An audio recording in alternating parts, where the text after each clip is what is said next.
Listen, the McMahon investigation's over. You aware of this? Well, I think it was over when we brought it up at the beginning.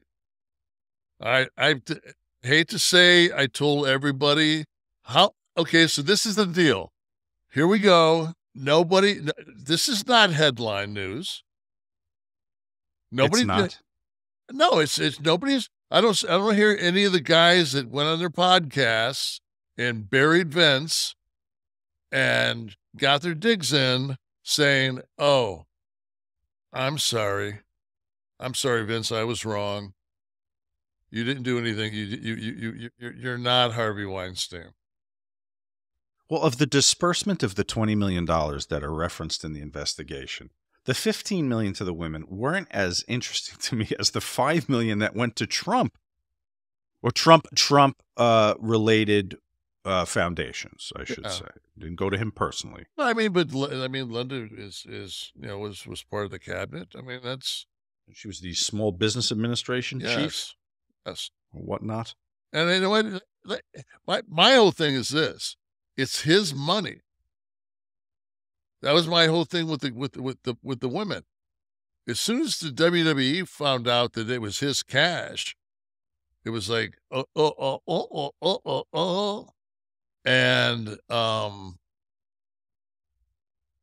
it's the $5 million to the Trump foundations, still his cash. Mm-hmm. So it's just like, Well, I think it was more the. Of course, they had to investigate. It's a public company, so you have to investigate any potential financial wrongdoings. But I think it was the ethical question was more of the issue for many. I don't know that the Trump donation does anything to fortify the ethical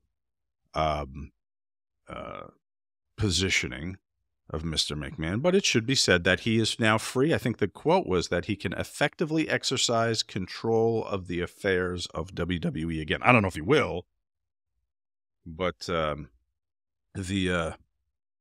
landing strip is cleared for that to happen. Yeah, but I mean, these Captain Lou, the stories of Captain Lou at Madison Square Garden with a fistful of vodka, and he was one of those. He was one of those. That's why we have to get McMahon on here to do an interview.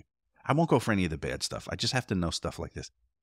When Vince bought the company from his father, there were a few people he was told he had to take care of, right? It was Monsoon and Lou and maybe Skoland. probably Chief. The guys that were partners with Vince. And so Lou thought he was living in a state of grace and could do anything. And they would say that he would have his fistful of vodka backstage, swigging, get up every 5 minutes or 10 minutes from the card game to run into Junior's office, tell him to go fuck himself, then come back, have more vodka, and play more cards. Regularly, you could set your clock by it. Every, 10 minutes or whatever, when he would do that. Just shit that you hear. It was like the Wild West. I remember Ric Flair was telling a story one time, and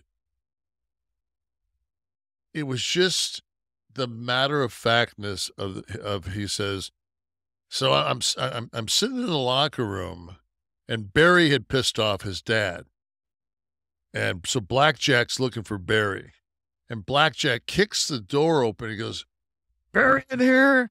He looks down. Blackjack's got a .357 Magnum in his hand. Barry is underneath, like one of those, like in a tour bus. He's underneath where the luggage is, hiding behind the luggage because he thinks his dad's going to kill him.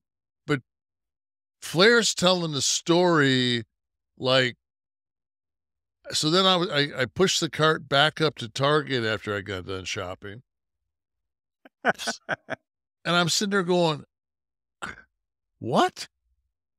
But you realize they're just, so they're leaving, they're driving their cars. They all got pistols. Yeah.